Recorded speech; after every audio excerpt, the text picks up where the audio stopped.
মন ছুঁয়ে যেই সে যায়,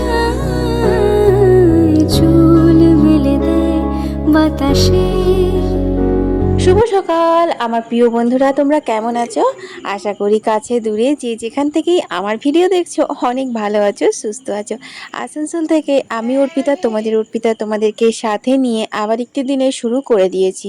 তো বন্ধুরা, তোমরা তো কালকের ভিডিওতে জানতে পেরে গেছো এখন 2-3 দিন কিন্তু আমার কাজের বউ আসবে না। তো সেই কারণের জন্য আমার সকাল থেকে প্রচণ্ড চাপ। আর বুঝলে বন্ধুরা, এই চাপের মধ্যে মানে সংসারের সমস্ত কাজ একা হাতে সামলাতে সামলাতে এমন একটা অভ্যেসে দাঁড়িয়ে গেছে, কেউ যদি এক গ্লাস জল গড়িয়েও আমাকে উপকার করে মনে হয় আমার অনেক হেল্প করছে। তবে হ্যাঁ, বর্মশাই কিন্তু টুকটাক টুকটাক আমাকে সব কাজেই কিন্তু হেল্প করতে থাকে, যতটুকু সময়ও বাড়িতে থাকে। ও তো ডিউটি থাকে, ও তো ডিউটি হাওয়ার্সে তার হেল্প করতে পারে না। তো এখন সকালবেলা দেখো আমি এখন উঠোনটা ধুচ্ছি, তো বড় উঠোনটা ধুচ্ছি, সে কারণে যেন ও কিন্তু কুয়ো থেকে জল তুলে তুলে এগুলোতে আমাকে ঢেলে দিচ্ছে। তারপরে স্নান টান করে ও কিন্তু ডিউটি বেরিয়ে যাবে। তো যাই হোক, আমাদের সমাজে কিন্তু কিছুগুলো নিয়ম রয়েছে, সেটা হচ্ছে ছেলেরা যদি বিয়ের পরে বাবা মার সেবা করে তাহলে কিন্তু ছেলেদের অনেক নাম হয়, অনেক প্রশংসা হয়, কিন্তু বউদের যদি একটু হেল্প করে তাকে কিন্তু একটা বাজে নাম ডাকা হয়। তো যাই হোক, আমি সেগুলোকে একদমই পাত্তা দিই না, কারণ আমি চাই বাবা মায়েরও সেবা করুক, বাবা মাদেরকেও ভালো রাখুক, সাথে সাথে কিন্তু বউদেরকেও ভালো রাখুক। তো তোমাদের সাথে এইসব গল্প করতে করতে আমার কিন্তু কাজ বাজগুলো সমস্ত হয়ে গেছে, আর আমি এক বালতি কেচেও নিয়ে চলে এসেছি। কালকে কিন্তু প্রচুর ঝড় বৃষ্টি হয়েছে বুঝলে। তো সেই ঝড় বৃষ্টিতে আমাদের কিন্তু অনেক আম পড়ে গেছে, তো সেই ঝড়ের আমগুলো না কিছুগুলো তো ফাটা ফাটা হয়ে গেছে। তো সেগুলো দিয়ে কি বানাবো এখন কোনো ঠিক করিনি, কিছুটা আচার বানাবো, কিছুটা মিষ্টি আচার বানাবো, কিছুটা জেলি বানাবো, অনেক কিছু মনে করে রেখেছি। আর ননদদেরকে ফোন করা হয়েছে, ওরা যে আসবে সেই নিয়ে যাবে। তো মনে হয় মেজো ননদ আজকে আসবে সন্ধ্যেবেলায়, মানে এসেছে। আমি সকালবেলা এখনো পর্যন্ত জানি না, তাই তোমাদেরকে এখন আমি এডিট করার সময় বলছি আসবে, কিন্তু এসেছে, তোমরা সম্পূর্ণ ভিডিও দেখলে জানতে পারবে। তো ওকে কিছুগুলো দেওয়া হয়েছে, আর কিছুগুলো পাড়া প্রতিবেশীকে দেওয়া হয়েছে। আর পাড়া প্রতিবেশীর কাছ থেকেও কিন্তু আমরা পেয়েও গেছি, কারণ প্রত্যেকের গাছে প্রচুর আম ধরেছে এবছর, আর প্রত্যেকের গাছ থেকে কিন্তু অনেক অনেক করে আম পড়েছে। তো যাই হোক বন্ধুরা, আমি কিন্তু ওদিকের কাজ বাজ সেরে তারপর কিন্তু চলে এসেছি রান্নাঘরে। তো বুবলার জন্য স্পেশাল, বুঝতেই পারছো, কচুরি ঘুগনিটা ওর একটু বেশি ফেভারিট হয়ে গেছে এখন দিন দিন। তো সে কারণে ওর জন্য কচুরি ঘুগনি, আর আমাদের জন্য কিন্তু ছিল চপ মুড়ি চানাচুর, এটা ছিল আমাদের কিন্তু ব্রেকফাস্ট। আর হ্যাঁ, তোমাদের তো বলা হয়নি, আজকে কিন্তু হচ্ছে তোমার নিরামিষ খাবো। তো আজকে কিন্তু একটা দারুণ রেসিপি বানাবো, সেটা হচ্ছে তিল করলা বানাবো। করলাটা কিন্তু তেল পাঁচফোড়ন দিয়ে ভাজা ভাজা হতে দিয়ে বসিয়ে দিয়ে এসেছি গ্যাসে, আর তারপর কিন্তু একটি পাকা লঙ্কা দিয়ে আমি সাদা তিলটা এখন শিলে ভালো করে বেটে নেব। তো চলো বন্ধুরা, দেখতে থাকো, আশা করি তোমাদের খুব ভালো লাগবে।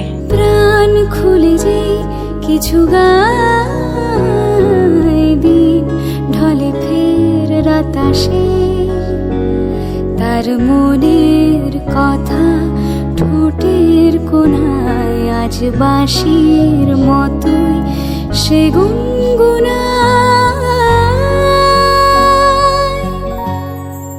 হারানো সুর,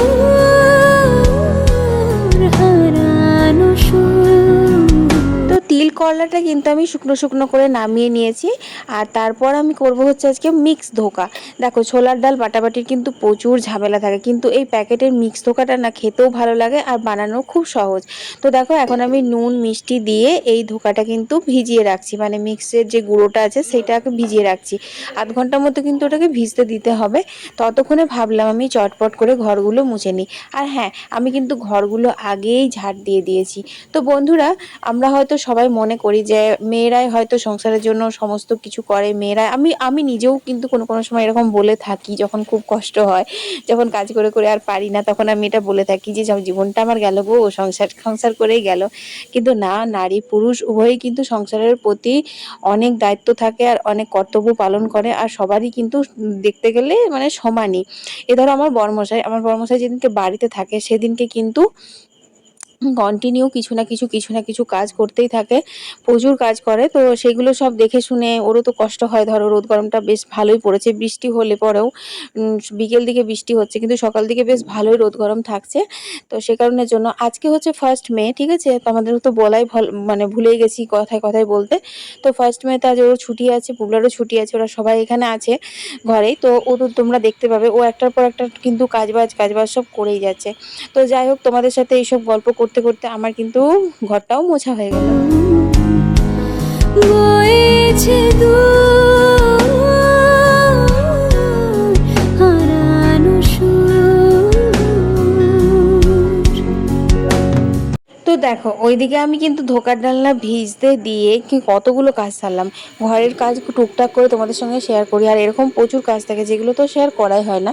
তো এখন কিন্তু আমি কলের জল নিচ্ছি, তোমরা দেখতেই পাচ্ছ। আর আমার বর মশাই মেখেছে এত সিমেন্ট, কোথায় কি ফাটা ফুটি রয়েছে সেইগুলো সব সিমেন্ট করবে। একবার তো বললো ঘাসের উঠোনটাকে আমি নিজেই সিমেন্ট দিয়ে বাঁধিয়ে দেবো, মানে কি বলবো জানো তো। তো যাই হোক, ও সিমেন্টের কাজগুলো সব সারছে, আর আমি কিন্তু এইদিকে দেখো জলগুলো একটা একটা করে নিয়ে নিচ্ছি। তো আজকে ধোকার ডালনাটা যেহেতু আমি ফেসবুকে মিনি ব্লগে দিচ্ছি, সে কারণের জন্য আর বড় ব্লগে সেভাবে শেয়ার করা হয়নি। তো যাই হোক দেখো, এখানে কিন্তু আমি থালার মধ্যে একটুখানি তেল বুলিয়ে নিলাম, তারপর একটু ব্রাশ করে নিচ্ছি। এখানে ধোকাটা ঢালবো, আর কড়াইয়ে অল্প একটু তেল দিয়ে আমি কিন্তু ধোকা মিক্সটা যেটা ভিজিয়ে রেখেছিলাম সেটা কড়াইয়ে দিয়ে এখন নাড়িয়ে চাড়িয়ে শুকনো শুকনো করে থালার মধ্যে ঢেলে দিয়েছি। তারপর কিন্তু পিস পিস করে কেটে লাল লাল করে ভেজে ভেজে তুলেছি। তো এই ধোকা ভাজাগুলো বুগলা একটা খেয়ে বলছে, মাম্মি কি করেছো গো, ধোকা ভাজাগুলো রান্না করতে হবে না, ডাল ভাতের সাথে এমনিই খাওয়া যাবে। কিন্তু আমি বললাম আজ তো আমি ডাল করার প্ল্যান করিনি, কারণ আজকে মাখো মাখো করে ধোকার ডালনা আর তিল করলা এটাই তো আজকে মেনু করেছি, মানে নিরামিষ করে, সে কারণে। তো আলুগুলো ভেজে নিয়েছিলাম। মশলা কিন্তু এর মধ্যে আদা বাটা, জিরে গুঁড়ো, ধনে গুঁড়ো, তেজপাতা এসবই দিয়েছি।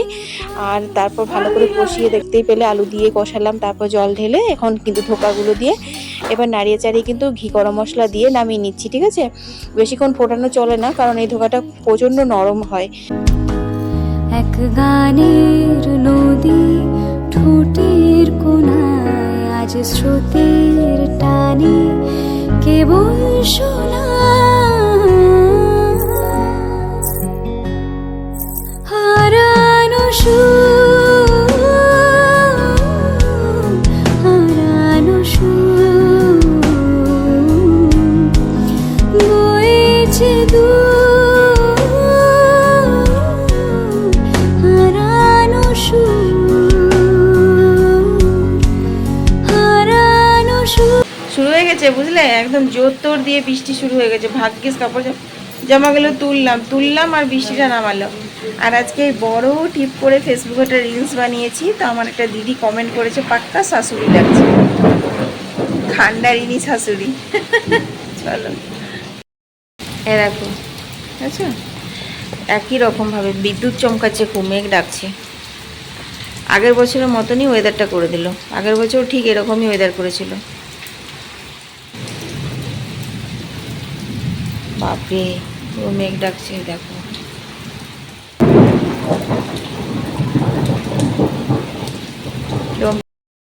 ও তো চলো, এইরকম ওয়েদারে এক কাপ আদা দেওয়া গরম গরম চা খেতে মনে হচ্ছে, চা করি গা। আর বুগলার মনে হচ্ছে আম খেতে। ওই যে পাশের বাড়িতে তাপসীরা আম দিয়েছে, ওদের আমগুলো জানো তো কাঁচাতেই খুব মিষ্টি, খুব মিষ্টি নয় মানে টক একদম নেই, এইরকম আর কি। আমটা ভাল লাগে খেতে।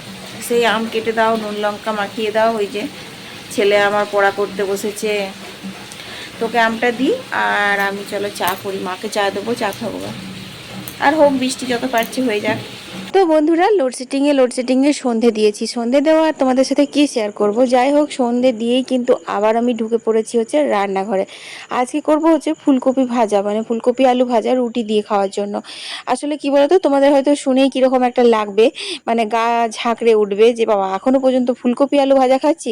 না গো, সত্যি আমাদেরও ফুলকপিটা একদমই রান্নাঘর থেকে আমি আউট করে দিয়েছিলাম, কিন্তু দেখলাম একদিন একটুখানি বেঁচে ছিল, ভাবলাম ফেলে দেবো, তাহলে একটু ভেজে নিই। তো ভেজে দিয়েছিলাম, তারপর দেখলাম রুটি দিয়ে খেতে খুব ভালো লাগলো। তো সে কারণের জন্য আজকে আবারও একটুখানি ভাজা বসালাম। তারপর আমি চলে এসেছি হচ্ছে ঘরে। তাড়াহুড়ো করে কাজগুলো করার একটাই কারণ কারেন্টটা এসেছে, আর বাইরে বৃষ্টি কিন্তু টিপটাপ পড়তেই আছে। তো কখন কারেন্ট চলে যাবে, লোডশেডিং হয়ে যাবে, তখন ওই কানা কানা লোডশেডিং বাল্বগুলো জ্বেলে আমার একদম কাজ হয় না, ভালো লাগে না। তো সেই কারণের জন্য। আর বুগলা দেখো এখানে পড়তে বসেছে।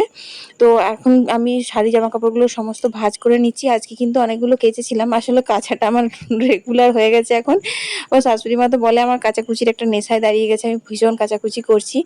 আসলে সত্যি কথা বলতে কি, মানে কোনো একটা জামা কাপড় মানে ফেলে রাখতে ইচ্ছেই করে না, মনে হয় ধুয়ে টুয়ে একটু পোশাক করে রেখে দিই, এইরকম একটা। তো দেখো এখন আমি কিন্তু গুছিয়েই যাচ্ছি। তারপর এখনো পর্যন্ত কিন্তু আমাদের চা জলখাবার কিছু খাওয়া হয়নি। তো চা জলখাবার করতে করতেই কিন্তু আমার ননদরা চলে এসেছিল। তো বুগলার বাবার আর মায়ের খাওয়া হয়ে গেছিল, বাকি ছিলাম শুধু আমি। তো আমি রান্নাঘরে এখন একটুখানি ভাগ্নির জন্য চাউমিন বসিয়েছি, আর মুড়িটা আমি ঝটপট করে খেয়ে নিচ্ছি, কারণ আমি মুড়িটা নিয়ে বসেছিলাম আর ওরা চলে এসেছিলো। তো ম্যাগি খাবো বলছিল, কিন্তু আমি তো ম্যাগি বেশি করি না, বুবলাকে আমি ম্যাগিটা একদমই দিই না। চাউমিনটা আমার হয় প্রায় দিনই রান্নাঘরে, তোমরা দেখেছো। তো সে কারণের জন্য পেঁয়াজ দিয়ে ডিম দিয়ে ভালো করে ওকে চাউমিন করে দিচ্ছি, কারণ ওরা আজকে নিরামিষ না আমিষ খাচ্ছে, সে কারণের জন্য।